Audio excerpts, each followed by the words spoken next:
শুভ সকাল বন্ধুরা, আশা করি আপনারা অনেক ভালো আছেন। আজকে আরেকটি সকালে আপনাদেরকে জানাই স্বাগতম। এই যে আমাদের গ্রামে আজকে সকালে অনেক সুন্দর একটি আবহাওয়া। আর এই আবহাওয়ার মধ্যে আমি একটু অসুস্থ আছি। আমার সর্দি লেগেছে, জ্বর জ্বর ভাব হচ্ছে। তাই শরীরটা আমার খুব খারাপ, গলার ভয়েস একটু অন্যরকম হয়ে গেছে। কিন্তু এরই মাঝেও সকালবেলা কিছু আনন্দের মুহূর্ত হচ্ছে। দেখুন, এই যে আমার ঠাকুরমা এবং এই যে আমার ছোট দাদু, তারা এখানে ফুল তুলতেছে। পুরা রাজার স্টাইলে ফুল তুলতেছে। দেখুন, এই যে হাতে হচ্ছে ফুলের, কি বলে এটা, ঝুড়ি। ঝুড়ি, হাতে ফুলের ঝুড়ি, ফুলদানি ফুল তুলতেছে। কি কি ফুল তুললেন? এ কাঠমালি তুললাম। তারপর এটা কি ফুলের নাম? কৃষ্ণকলি। তারপরে হচ্ছে শ্যামলকার ফুল। তারপরে হচ্ছে কাঞ্চন ফুল। আর এই যে দেখতে পাচ্ছেন আমার ঠাকুরমা, সেও ফুল তুলেছে সকালবেলা উঠে। তারপরে ঝুড়ি নেই, পলিথিনে করে প্রতিদিন সকালবেলা ফুল তোলে। এটা আফসোসের বিষয়। এই যে যেমন তার চেহারাটা, কি ফুল তুললেন? শ্যামলকার ফুল, কাঠমালি ফুল, তারপরে হচ্ছে শেফালিকা ফুল, তারপরে কৃষ্ণকলি। তারপরে এটা কাঠকরবিরা। ওই একটা ওই একটাই ফুটি ছিল। তোমার ভাগ্য ভালো না, ওই আর নাই কাছে, তো একটাই ফুটি ছিল। এই যে কাঠকরবি জল তুলে ফুলি আসছে, তার মধ্যে একটা হচ্ছে, সেই একটা দাদু তুলিছে। তার আনন্দ শেষ নাই। হলো ইয়া, ঠিকই আছে। বেলা হলে তোলমো তুলে হাত দেও দেও না দেও না, সেটার সাথে সাথে উপরে আছে না লাগবে। আছে। তো বন্ধুরা, আপনারা দেখতে পাচ্ছেন দাদু আর ঠাম্মা তারা সকালবেলা উঠে ফুল তোলে। আর এই ফুল তোলাটি গ্রামের একটি অভ্যাস। মানে সকালবেলা উঠে তারা গাছ থেকে ফুল সংগ্রহ করে এবং সেটা ভগবানের নামে অর্পণ করে, পূজা করে। এটাই হচ্ছে একটা গ্রামের সৌন্দর্য, আনন্দ। তাদের একটি অনেক আনন্দের বিষয়। তারা প্রতিনিয়ত এভাবে ফুল তোলে। আর ফুল আছে কই দূর?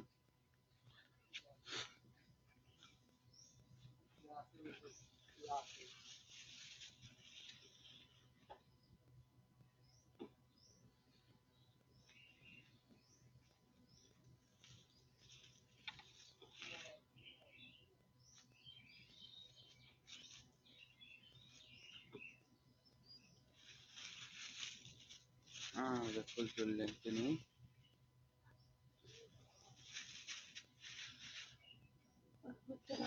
মানে না, আপনারা দেখতে পাচ্ছেন আজকে সকালের সুন্দর পরিবেশ। চারিদিকে অনেক কুয়াশা লেগে আছে। জমির ধারে এলেই দেখতে পাওয়া যায় এই সৌন্দর্যটি। চারিদিকে কুয়াশা লেগেছে, অনেক সুন্দর একটি মুহূর্ত আমরা সকালের দিকে দেখতে পাই। চারিদিকে দেখুন অসংখ্য কুয়াশা লেগেছে।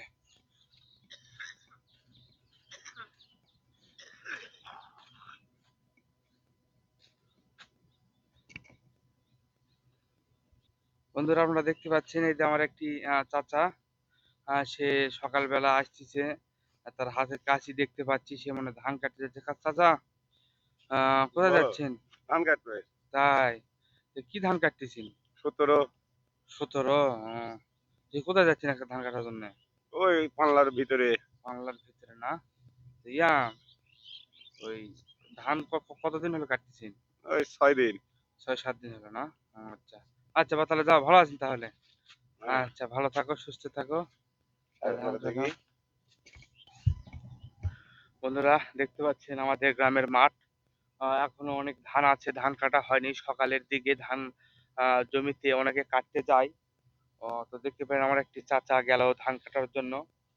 সে জমির ধান কাটতেছে। আর ওই বাদেও আরো অনেকেই আছে, তারা সকালে উঠে এই ভোরে ভোরে যায় ধান কাটার জন্য। দেখুন, জমিতে আরো অনেক ধান আছে। আর এটা আমার পিছনে দেখতে পাচ্ছেন, এটা হচ্ছে একটি কলার গাছের থোপ। আর এদের নিচে দেখতে পাচ্ছেন, এটা হচ্ছে একটি ফুলের মুখ। এখানে আহ, মানে মাঠের যত জল গড়া বা পানি গড়া আছে সব এখানে জড়ো হয়। এর পাশাপাশি এখানে মাছও জড়ো হয়। আর এখান থেকে জমির মালিক মাছগুলো সংগ্রহ করে। কি বুদ্ধি, তাই না? আর এই যে দেখুন পলার কাছে মগজ ধরেছে, মগজটি খেয়েছে, আসলে অনেক সুন্দর। বন্ধুরা দেখতে পাচ্ছেন, এই যে দেখুন জমির পাশে ধান, ধান রাস্তার পাশে হেলে আছে। এই যে দেখুন কত সুন্দর সুন্দর ধানগুলি এখানে রাস্তার পাশে হেলে আছে। এই ধানগুলি আহ, কাটার পর পিটে সিদ্ধ করে এবং সেগুলো চাল করে খাওয়া হয়। এই যে দেখুন কি সুন্দর ধানের ছড়া। আর এই যে দেখতে পাচ্ছেন রাস্তার পাশ দিয়ে এগুলো হচ্ছে কালাই শাক। কালাই শাকগুলো ফুটে ধরেছে। এই যে কালাই দেখুন কালো কালো, কালাই শাকের উপরে নিয়র পড়েছে, কালাই শাকগুলো ধরেছে। এই যে দেখুন, এই যে দেখতে পাচ্ছেন অনেক সুন্দর সুন্দর কালাই শাক রাস্তার পাশ দিয়ে লাগাইছে।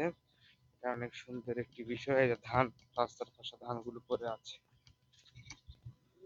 বন্ধুরা এই যে আপনারা দেখতে পাচ্ছেন আমার মা সকালবেলায় নতুন যেসব ধান এসেছে আমাদের বাড়িতে নবান্নর পর সে ধানগুলি চুলায় দিয়ে ডেচকিতে করে সিদ্ধ করছে। কারণ আমাদের আহ ভাতের চাল করে নিচ্ছে মা সিদ্ধ করে। এই যে দেখুন সকালবেলা উঠেই আর এই ডেচকিতে চাল দিয়ে আহ চুলা তৈরি করে, মানে পোলাওর পোলাওর মতো রান্না করে সেই ধান সিদ্ধ করতেছে আমার মা। এই দেখতে পাচ্ছেন মা তো পোলার মতো, হাসতেছে কেন মা? পোলার মতো যে ধান সিদ্ধ হয়। ডেচকির তো পোলায় রান্ধে, হ্যাঁ, খাসির মাংস রান্ধে, এই ডেচকির তো অপমান হলো। ওই চোখা বানানো হয়নি ওই জন্য বাইরে। তাই এই এই এই ডেস্কির এটা অপমান কিন্তু। এই একবার ডেস্কির কি আর মাংস রান্ধা সেই স্বাদ পাওয়া যাবে? সেই বিরিয়ানি পোলা রান্ধা কি স্বাদ পাওয়া যাবে? ভালো করে রান্ধলে পাওয়া যায়। দেখুন বাঁশের বাঁশের খড়ি দিয়ে ধান সিদ্ধ হচ্ছে, কোনো মাংস সিদ্ধ না। মায়ের expression দেখুন। আর এতে এক এক বালতি ধান এক্সট্রা করে আনা আছে। এই যখন যখন দেখবেন যে এই ভাব উঠবে, এই ডেচকি থেকে যখন ভাব উঠবে না, তখন এই ধানটি সিদ্ধ হয়ে গেছে। আর সিদ্ধ হয়ে গেলে এই ধানগুলো তখন করতে হবে কি, ওই ডেচকি থেকে নেমে সেই ধানগুলো জুড়াতে দিতে হবে। মানে গরম ভাবটা যখন উঠে যাবে, জুড়ে যাবে, তখন এই ধানগুলো নিয়ে গিয়ে ছাদে বা খলাতে নেড়ে দিতে হবে। নাড়িয়ে দিলে এই ধানগুলো রোদে আলোতে শুকিয়ে ২-৩ দিন শুকানোর পর ধানগুলো শক্ত হবে। তখন সেটা মেশিনের মাধ্যমে অটোর মাধ্যমে ভেঙে চাল করা হবে। আর চাল করলে সেটা খাওয়া হবে। বুঝতে পারছেন বন্ধুরা? এই যে দেখুন আহ, নিচে দেখুন আগুন জ্বলতেছে চুলার ভিতরে। আর বেশি দূর গেলাম না দেখানোর জন্য। তো বন্ধুরা ভিডিওটি যদি আপনাদের কাছে ভালো লেগে থাকে তাহলে অবশ্যই ভিডিওটি লাইক কমেন্ট শেয়ার করবেন এবং চ্যানেলটি সাবস্ক্রাইব করবেন এবং কমেন্ট করে জানাবেন ভিডিওটি আপনাদের কাছে কেমন লেগেছে। ধন্যবাদ বন্ধুরা, ভালো থাকবেন।